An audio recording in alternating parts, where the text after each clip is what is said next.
Welcome to What's Cooking Wednesday. Today we are making pork chop and cabbage skillet, all in one pan.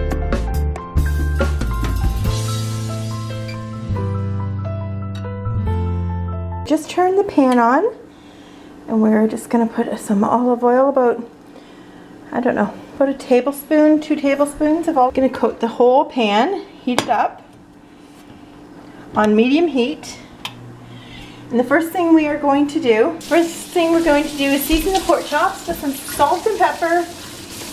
Just a basic seasoning. Nothing fancy.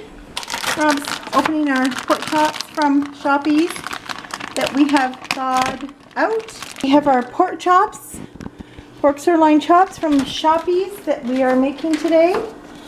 So take them out of the bag. I'm going to salt and pepper them before placing them face down on the grill. It's already heated up. We're going to take this pork chop and put it face down, and then I'll salt and pepper the other side of it. Ooh, here it sizzle to this side.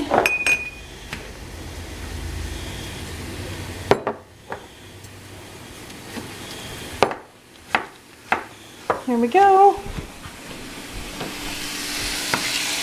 And we're using like 2 really large pork chops.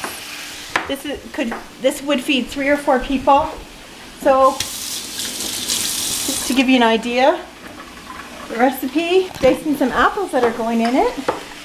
Right there, thinly slicing. There we go.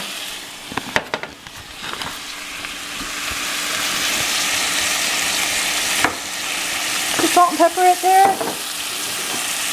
And the idea is to brown it on both sides first. So, cook it a couple minutes per side and flip it over. And brown it up. Do you realize that with Shoppies that your food prices get locked in for a year? It is February 3rd today, and the prices you pay will be locked in through the whole entire year, and all we're talking about right now is the increasing price of food. Our food prices are going up. So this is a good way to lock in your food prices, as well as having your freezer full downstairs, making it easier to make meals, less trips to the grocery store, more time with family. So we're going to flip over the pork chops. In a couple minutes, see how they've browned up nicely. That's all we're trying to do right now, is brown them up. The lid back on for a couple minutes. Once the pork chops are browned up, we're going to remove them and put them on a plate for now. We have got apples, thinly sliced. We have potatoes cut very small. We used a bit of a larger potato. If you have the mini potatoes, you can cut them into quarters, and that would be a perfect size. Also to this, of course, we're adding about 5 cups of cabbage that has been thinly sliced. As you can see, we're well into the red zone here. I've turned down the temperature to 2. And Rob's going to remove the pork chops and put them onto the plate for us.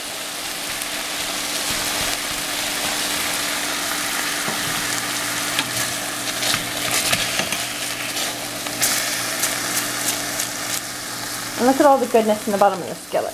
We are going to add to that bacon, 1 piece of bacon diced up,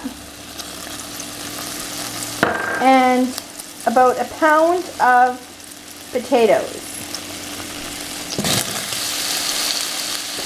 cut into small pieces. I'm going to let this cook with the lid on for about 5 to 6 minutes, and just every few minutes to go in and stir it up. All the potatoes have softened and caramelized up a bit. There we go. Put the lid on. Perfect. Okay, so we have the potatoes have softened up, and to that we are adding 2 tablespoons of vinegar, and it will get off the brown bits off the bottom. So we are going to stir in the apples. For them. The garlic and the cabbage. We're going to cook it for 3 to 4 minutes. make sure you are using a large size skillet. We're going to let that cook for 3 to 4 minutes. Like I said, the cabbage will cook down. So we have the cabbage, apples, and garlic that we have added to our skillet, and it's still cooking down. We're going to stir in the broth. And to the cabbage, potatoes, and apples, we're adding 1.5 cups of broth. If you find you need some more broth in there, go ahead and add it in, because this has got to have enough liquid in there to get the cabbage also cooked up. And it's in the green zone, which is good here. We've got it at about medium heat. Okay, and now that the cabbage and potatoes and bacon and apples have cooked down, we are going to add our pork chops. There we go. We're adding our pork chops. And we'll continue to cook covered for about 3 to 4 minutes. We're just smothering it in the potatoes and cabbage. And this is a 1-pan meal. If you want, I guess you could have other vegetables with it, but you already have the cabbage, so. And the only thing you do to finish it off at the end is sprinkle it with some parsley. And as my husband pointed out, it was 1 cup of broth, not 1.5. That was a 1 cup measuring cup. So I thought it would let you know right away before you make that. Dinner is ready. Here it is. And here is dinner tonight, pork chop and cabbage skillet. Complete with potatoes in there and apples. It smells so good and it will taste so good. I hope you enjoyed this week's What's Cooking Wednesday. Let me know what you're making.